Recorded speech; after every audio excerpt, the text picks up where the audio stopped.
Good morning, everyone. Children, last time we have discussed about blood group.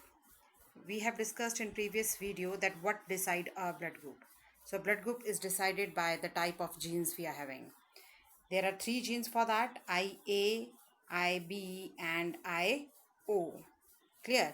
Out of three, at one time only two are present in a person, and whatever type of genes we have, accordingly antibody is formed. उसके according ही हमारी blood में हमारे जो RBC है उसकी surface पे antigen बनता है. तो अगर A है तो एंटीजन A बनेगा, अगर जीन B है तो B बनेगा. If there is O, then no antigen will be there. And one more thing is there: in the RBC there is antigen, in the blood, in the plasma there is antibody. So this we have discussed yesterday. Now one more thing I would like to explain children today, that is RH factor. What is RH factor? RH means rhesus blood. Now what does it mean? Whenever we talk about blood group, we used to say कि my blood group is A positive. A positive है. Someone is saying my blood group is B positive. Someone is saying my blood group is A negative. So what does this positive negative means here? So this positive and negative word means here RH group. Which RH group you are possessing? ठीक है. So there is a protein and name of that protein is called rhesus antigen. What is the name of the protein? Rhesus antigen. और वो protein कहाँ होती है? That is also present on the surface of red blood corpuscles of many person.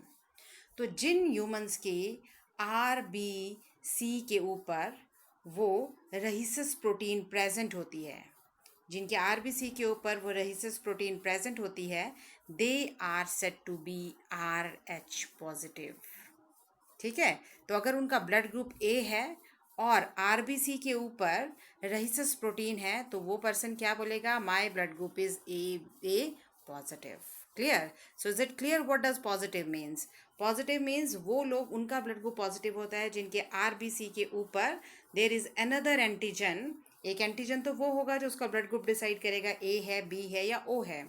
But beside that there is one more antigen. क्या नाम है antigen का? Rhesus protein antigen. तो जिसमें रहीसस एंटीजन प्रेजेंट होता है that is said to be RH positive, और जिसमें नहीं होता that is said to be RH negative. ठीक है. So as is given here, depending on the races, different races are there in humans also. So 85 to 99% of white population they have this antigen. तो वो कैसे होते हैं? RH positive. ठीक है. Others who don't have, they are RH negative. लेकिन whenever, as you know that there are two genes present for every character, so whenever there is RH positive and another gene is RH negative, so RH positive is always dominant, so positive will express itself and negative will not express itself. ठीक है. तो this is what decide our blood group, कि हमारा blood group positive होगा या negative होगा. फिर if what is the effect of this RH protein? ये जो रहीसस एंटीजन है इसका क्या इफेक्ट होता है? हम क्यों पढ़ रहे हैं इसके बारे में? तो क्या जो RH पॉजिटिव है, जिसके पास रहीसस प्रोटीन है, क्या वो ज़्यादा सुपीरियर है, उसके पास कुछ ज़्यादा कैरेक्टर होते हैं as compare to RH negative जिसके पास वो एंटीजन नहीं है? But it is not like that. मतलब जो RH पॉजिटिव है या जो RH नेगेटिव है, दोनों में कोई डिफरेंस नहीं होता. ऐसा नहीं है कि जिसके पास पॉजिटिव प्रोटीन है, जिसके पास एंटीजन है, उसमें कुछ ज़्यादा कैरेक्टर है, ज़्यादा बेटर कैरेक्टर है एज़ कम्पेयर टू दैट जिसके पास एंटीजन नहीं है. तो ऐसा नहीं होता. दोनों में कोई डिफरेंस, इस एंटीजन के प्रेजेंस या एब्सेंस से कोई फ़र्क नहीं पड़ता. तो अगर कोई फ़र्क नहीं पड़ता तो हम क्यों पढ़ रहे हैं इसके बारे में? इस RH फैक्टर का फ़र्क उस टाइम पड़ता है जब हमें ब्लड ट्रांसफ्यूज़न करनी होती है. ट्रांसफ्यूज़न मीन्स जब हमें ब्लड किसी को चढ़ाना होता है. At that time this RH factor plays very very important role. As well as this RH factor is very very important during pregnancy as well as during blood transfusion. So how do it affect during blood transfusion and during pregnancy, that we will discuss now. Yes. Yeah, have a look here. Incompatibility during blood transfusion. Suppose there is a person whose blood group is RH negative. क्या लिखा है? The first blood transfusion of RH positive blood to the person with RH negative blood. एक person था जिसका खुद का blood group क्या था? नेगेटिव था. सपोज A नेगेटिव था. उसका एक्सीडेंट हो जाता है. इस पर्सन का एक्सीडेंट हो जाता है and this person need immediate blood. तो उसको जो ब्लड चढ़ाया गया वो दूसरे पर्सन का ब्लड चढ़ाया गया, ऑल्दो इट वाज ए, लेकिन चेक नहीं किया and it was a positive. ठीक है, तो क्या है बताया हुआ, द फर्स्ट ब्लड ट्रांस, पहली बार जब इस आदमी को ब्लड चढ़ा तो कैसा ब्लड चढ़ा दिया, आर एच पॉजिटिव, लेकिन अपना ब्लड कैसा था उसका, R H negative, which causes no harm. तो जब पहली बार ये R H positive blood R H negative के कॉन्टेक्ट में आता है तो उस टाइम इस पर्सन को कोई इफेक्ट नहीं होता। पता क्या होता है एक्चुअली, जब ये पॉजिटिव ब्लड आता है ना अंदर, ये पॉजिटिव ब्लड वाले में क्या है, एंटीजन प्रेजेंट है, तो जैसे एंटीजन अंदर आएंगे ये एंटीजन क्या करेगा, इस पर्सन की इम्यूनिटी सिस्टम को स्टिमुलेट करेगा और इसकी इम्यूनिटी सिस्टम धीरे धीरे क्या बनाना शुरू कर देगी, एंटीबॉडी।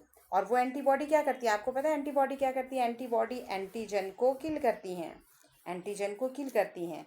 लेकिन जब इस पर्सन को हमने पहली बार ए पॉजिटिव ब्लड चढ़ाया तो जो एंटीबॉडी बनने का प्रोसेस है वो बहुत स्लो होता है। ठीक है, बहुत स्लोली एंटीबॉडी बनती है, तो कोई ज़्यादा इफेक्ट नहीं पड़ता, उसको कोई फ़र्क नहीं पड़ेगा अगर आपने इसको ए पॉजिटिव ब्लड चढ़ा भी दिया है। Now what happen, suppose the same person whose blood group was negative, इसका ब्लड ग्रुप नेगेटिव था, पहली बार हमने उसको कौन सा ब्लड ग्रुप चढ़ा दिया था, we have given positive blood group to him. उसकी वजह से इसके ब्लड में क्या बन चुके थे, एंटीबॉडीज़ बन गई थी, दीज आर द एंटीबॉडीज़, जो उसके बाद पहली बार कांटेक्ट में आने से इसके ब्लड में एंटीबॉडीज़ बन गई थी। Now suppose second time this person again need blood, और सेकेंड टाइम भी इसको जो ब्लड दिया गया that was also positive blood group. अब पॉजिटिव ब्लड ग्रुप है तो पॉजिटिव ब्लड ग्रुप में क्या प्रेजेंट होंगे, देयर इज रेसिस एंटीजन। जैसे ही एंटीजन अंदर आया उसको मारने के लिए what is there, these yellow colored antibodies are already there, so these antibody will destroy the antigen and will destroy the blood also। तो जो ब्लड उसको चढ़ाया जा रहा है उसको इस ब्लड का कोई फर्क, उसकी आरबीसी को ख़त्म कर देगा, आरबीसी ख़त्म होगी तो ब्लड किसी काम का नहीं रहा। That is why it is very important to check the compatibility of blood during blood transfusion. इसलिए जब ब्लड चढ़ाते हैं तो ये बहुत इंपॉर्टेंट हो जाता है चेक करना। इसीलिए हमेशा अगर कोई पर्सन नेगेटिव ब्लड ग्रुप का है तो उसको जो ब्लड चढ़ाया जाता है वो भी नेगेटिव होना चाहिए, या अगर पॉजिटिव है तो ब्लड ग्रुप भी कैसा, ब्लड भी कैसा चढ़ना चाहिए उसको, positive. Clear, is that clear? Now we will discuss how does it affect during pregnancy. During pregnancy also, the problem comes, when does the problem come, as is shown here. This is the female and the mother's blood group is Rh negative.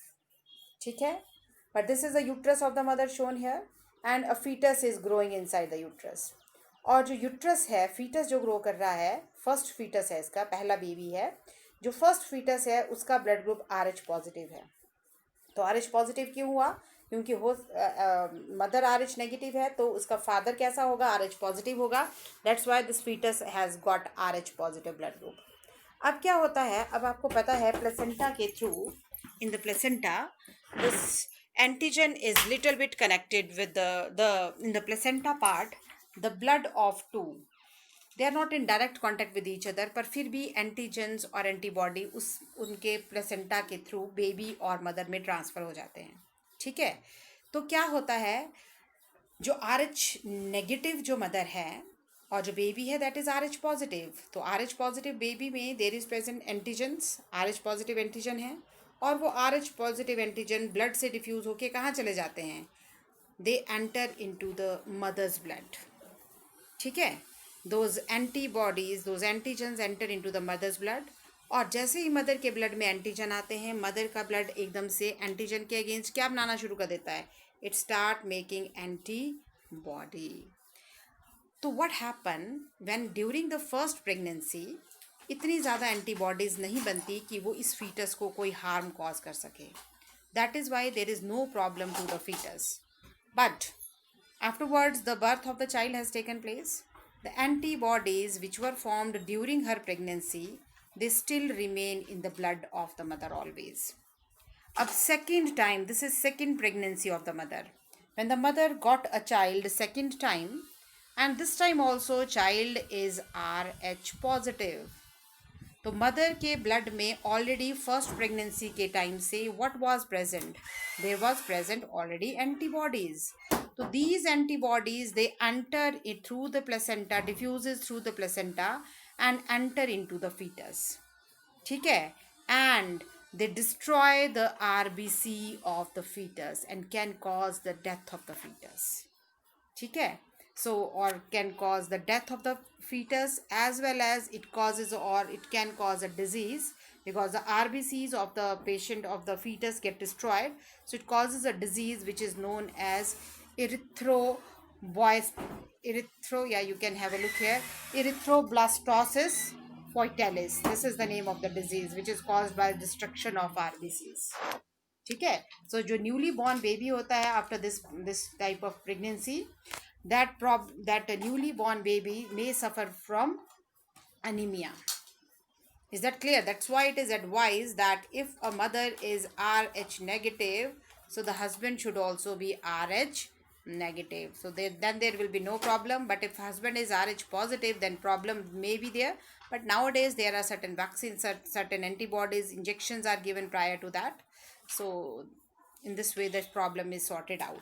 So it is given here also, in order to prevent HDN, this particular disease, Rh negative mother are injected with defective antibodies during all the pregnancy, during the carrying Rh positive fetus. ठीक है? So marriage between Rh negative woman and Rh positive woman is not recommended. Clear? So this is the effect of Rh. So why Rh factor is important? It is important when blood transfusion is done. It is important to know about the compatibility in case of pregnancy. Thank you.